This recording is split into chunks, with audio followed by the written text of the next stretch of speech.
Dear students, हम standard costing का chapter कर रहे थे और स्टैंडर्ड कॉस्टिंग में हमने मटेरियल वेरिएंस पढ़ रहे हैं और मटेरियल वेरिएंस में लास्ट हमने देखा था जब अपन एक ही प्रकार की सामग्री का उपयोग करते हैं तो उस तरह की प्रॉब्लम्स को अपन कैसे सॉल्व करेंगे। आज अपन करेंगे कि जब अपन एक से अधिक प्रकार की सामग्री का उपयोग करेंगे तो वो वाली प्रॉब्लम्स हम कैसे सॉल्व करेंगे। इस तरह की प्रॉब्लम्स को सॉल्व करने के लिए सबसे पहले हमें एक टेबल बनानी पड़ेगी और टेबल बनाने के बाद हम अपनी प्रॉब्लम को सॉल्व करेंगे। पहले के जो अपन ने 3 वेरिएंस निकालते थे, material cost variance, price variance और यूसेज वेरिएंस, वो तो हमें निकालने ही पड़ेंगे। इसके अलावा हम 2 वेरिएंस और निकालते हैं, मटेरियल मिक्स वेरिएंस और मटेरियल सब यूसेज वेरिएंस। हम इलस्ट्रेशन नंबर 10 करेंगे और एक अपन टेबल प्रिपेयर करेंगे।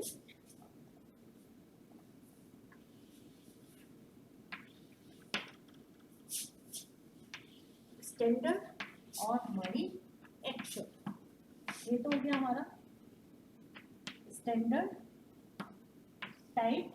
जो भी मटेरियल का आपको टाइप दे रखा हो, ए बी या दो कितने पे, इस क्वेश्चन में हमें 2 तरह का माल दे रखा है, मटेरियल ए और मटेरियल बी।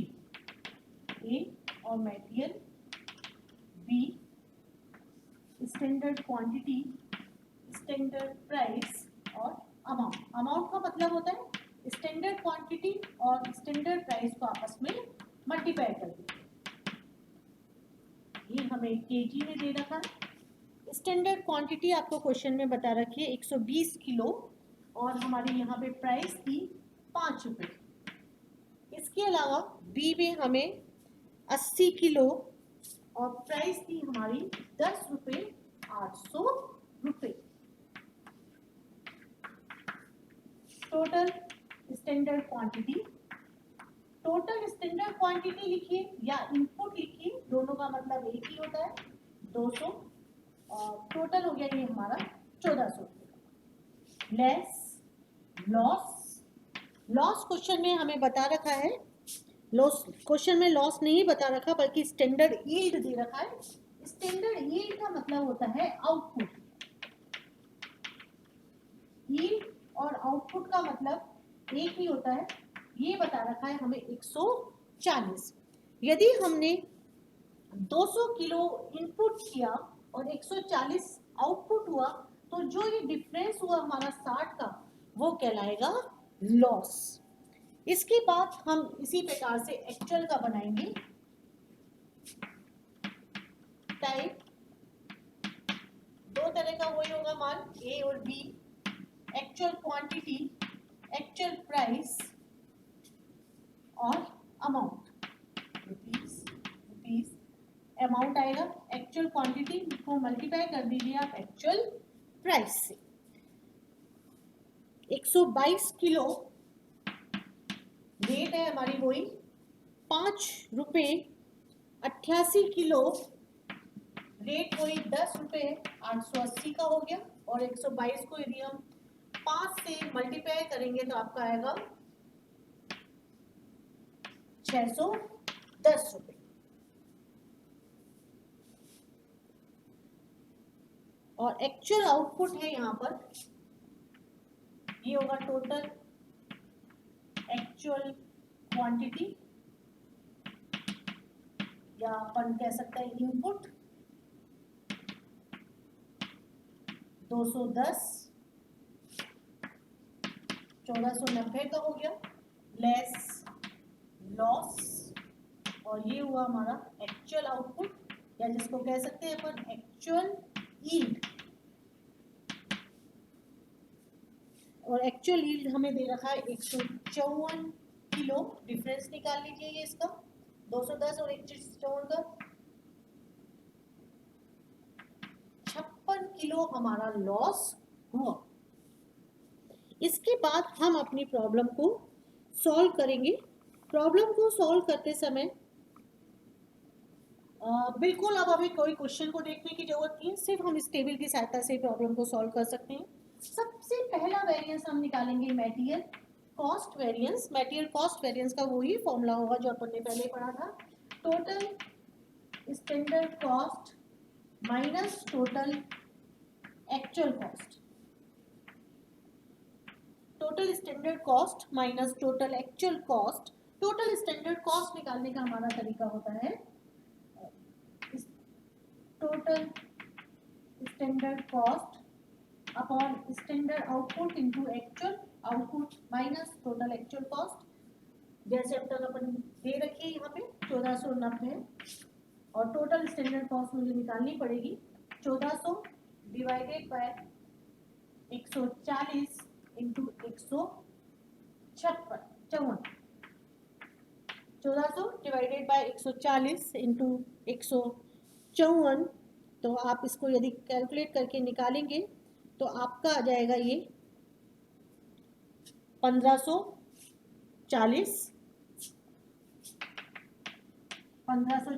माइनस 1490, तो आपका ये कितना हो गया 50 फेवरेबल। हमारा आ गया मटेरियल कॉस्ट वेरिएंस 50 फेवरेबल। आप चाहें तो हम ऐसा भी कर सकते थे टोटल स्टैंडर्ड कॉस्ट निकालने के लिए। पहले हम standard quantity for actual output निकालते। Standard quantity for actual output निकालने के बाद हम अलग अलग मटेरियल ए और मटेरियल बी का अलग अलग निकालते और फिर हम टोटल करते, तो भी हमारा 50 फेवरेबल आता। अब इसके बाद हम जो दूसरा वेरिएंस निकालेंगे वो होगा हमारा material price variance. Material price variance सबसे आसान वेरिएंस होता है। Material price variance is equals to actual quantity standard price minus actual price. सबसे पहले मटेरियल ए के लिए फॉर मटेरियल ए और उसके बाद हम निकालेंगे मटेरियल बी के लिए।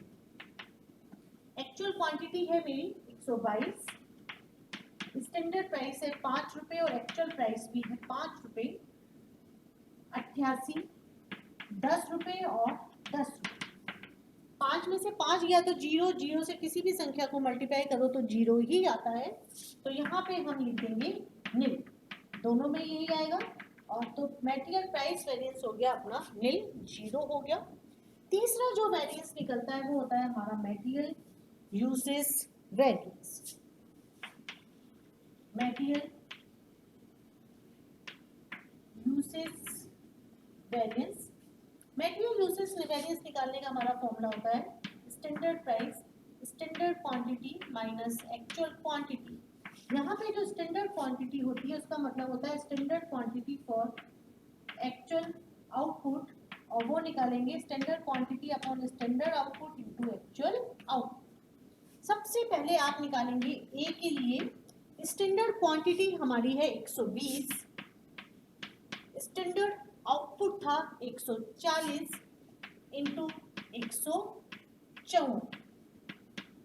फिर इसी प्रकार से बी के लिए निकालेंगे आप 80 बटा 140 इंटू 154। तो 120 बटा 140 इंटू यदि आप 154 करेंगे तो आपका आएगा 132 किलो, और फिर आप 80 बटा 140 इंटू 154 करते हैं तो हमारा आ जाएगा 88 किलो। ये कहलाएगा हमारा standard quantity for actual output. और फिर अपन निकालेंगे फॉर मटेरियल ए और फिर for material B. Standard price है मेरी 5 रुपये, standard quantity for actual output जो मैंने कैलकुलेट किया 132 माइनस एक्चुअल क्वांटिटी है 122। तो 132 में से 122 क्या 10, 10 इंटू 5 50 फेवरेबल। फिर अपन निकालेंगे मटेरियल बी के लिए 10 रुपये प्राइस है और हमने निकाला था 88 किलो माइनस एक्चुअल क्वांटिटी है भी 88 ही है हमारा, ये हो गया हमारा निल, तो आपका ये हो गया 50 फेवरेबल। मटेरियल यूसेज वेरिएंस के बाद जो तीसरा वेरिएंस निकलता है वो होता है हमारा मटेरियल मिक्स वेरिएंस। इसको एक बार अलग लिख लेते हैं, ये हमें दोबारा भी काम में आएगा। हमने जो निकाला था standard quantity for actual output जो हमने निकाली थी वो थी 132 किलो और 88 किलो। फिर हम निकालेंगे material mix variance. Material mix variance निकालने का हमारा फॉर्मूला होता है standard price RSQ revise standard quantity minus AQ actual quantity. जो हमारा SQ होता है वो स्टैंडर्ड आउटपुट पे बेस्ड होता है, लेकिन जो हमारा RSQ होता है वो इनपुट बेसिस पे होता है। तो अब हमें RSQ कैलकुलेट करना पड़ेगा। RSQ कैलकुलेट करने के लिए हमारा फॉर्मूला होता है स्टैंडर्ड क्वांटिटी, लेकिन यहाँ पे जो हम स्टैंडर्ड क्वांटिटी लेते हैं वो इनपुट बेस पे चलते हैं। तो standard quantity upon total input या टोटल स्टैंडर्ड क्वांटिटी, ब्रैकेट में इनपुट और भी लिख देती हूँ मैं आपके लिए, मल्टीप्लाई टोटल एक्चुअल क्वांटिटी। ये भी जो मैं टोटल एक्चुअल क्वांटिटी ले रही हूँ वो एक तरह से टोटल एक्चुअल इनपुट ही है। अब पहले A का निकालेंगे, फिर हम B का निकालेंगे। स्टैंडर्ड क्वांटिटी थी 120 बटा 200 इंटू 210, यहाँ पे 210 है हमारी, और फिर B में था 80 बटा 200 इंटू 210। तो हम इसको कैलकुलेट कर लेंगे। 126 और 84, 126 आएगा और 84 आएगा। अब अपन निकालेंगे पहले मटेरियल A के लिए, फिर मटेरियल B के लिए। स्टैंडर्ड प्राइस थी 5 रुपये और 10 रुपये। RSQ हमारा हो गया 126 माइनस एक्चुअल क्वांटिटी हो गई मेरी 122। फिर B का निकालेंगे अपन 80, स्टैंडर्ड क्वांटिटी है, लेकिन यदि अपन standard quantity for actual input चलेंगे तो ये हो गया हमारा 84 माइनस एक्चुअल क्वांटिटी थी 88। सॉल्व कर लीजिए। 20 फेवरेबल और 2 20 हो गया ये हमारा,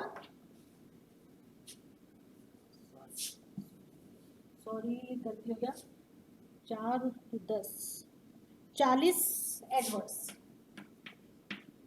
और रिजल्ट बचा हमारा 20 एडवर्स, क्योंकि एडवर्स ज़्यादा है और फेवरेबल हमारा कम है।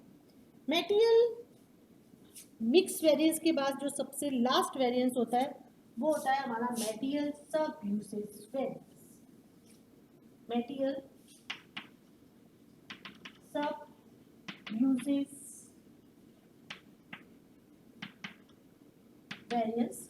मेटेरियल सब यूसेज वेरिएंस का हमारा फॉर्मूला होगा standard price SQ minus RSQ। पहले A का निकालेंगे, फिर हम B का निकालेंगे।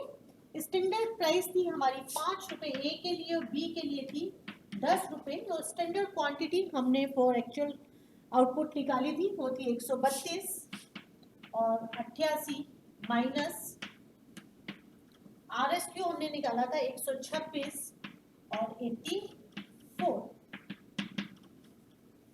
132 में से 126, 6 30 फेवरेबल, और दूसरा वाला होगा हमारा 40 फेवरेबल और 70 favourable. Material sub usage variance आएगा हमारा 70 फेवरेबल। ये तो हमने ये निकाला, सारे वेरिएंसेस निकाल लिए, और इसके बाद हम इनका वेरिफिकेशन कर सकते हैं। वेरिफिकेशन करने के लिए material cost variance is equals to material price variance plus material usage variance. Material cost variance आया था हमारा 50 फेवरेबल, मेटेरियल प्राइस वेरिएंस था हमारा निल आया था, और मेटेरियल जो यूसेज वेरिएंस था वो भी हमारा आया था 50 फेवरेबल। तो आपका ये बन गया 50 favourable is equals to 50 favourable. अब इसके बाद इसका एक और वेरिफिकेशन हो सकता है यहाँ पे, material cost variance is equals to material price variance plus material mix variance plus material sub usage variance. Material cost variance 50 favourable, material price variance था हमारा निल, और मेटेरियल मिक्स वेरिएंस जो हमने कैलकुलेट किया था वो था 20 एडवर्स और plus material sub usage variance था हमारा 70 फेवरेबल। तो ये बना हमारा 50 favourable is equal to nil plus 20 adverse plus 70 favourable. तो 70 में से 20 गया तो हमारा बचा 50 फेवरेबल। इसके बाद हम इसमें एक और निकाल सकते हैं। हमेशा ध्यान रखिए जो मटेरियल यूजेस वेरिएंस होता है वो मटेरियल मिक्स वेरिएंस और मटेरियल सब यूजेस वेरिएंस के बराबर होता है। तो material usages variance is equal to material mix variance plus material sub usages variance. और मटेरियल यूजेस वेरिएंस हमारा आया था 50 फेवरेबल, मटेरियल मिक्स वेरिएंस था 20 एडवर्स और मटेरियल सब यूसेज वेरिएंस था मेरा 70 फेवरेबल। तो ये बचा हमारा 50 favourable is equals to 50 favourable. Clear? तो ये शुरू में आपको थोड़ा सा कठिन लगेगा और टेबल बनानी भी थोड़ी सी कठिन लगेगी, लेकिन एक बार जब आपको टेबल बनाने की प्रैक्टिस हो जाएगी तो फिर ये क्वेश्चन आपको इजी लगने लग जाएंगे। और जब भी इस तरह के क्वेश्चंस को सॉल्व करें तो हमेशा फॉर्मूला लिख के सॉल्व करें, जिससे फॉर्मूला हमें याद होने लग जाएगा। Thank you.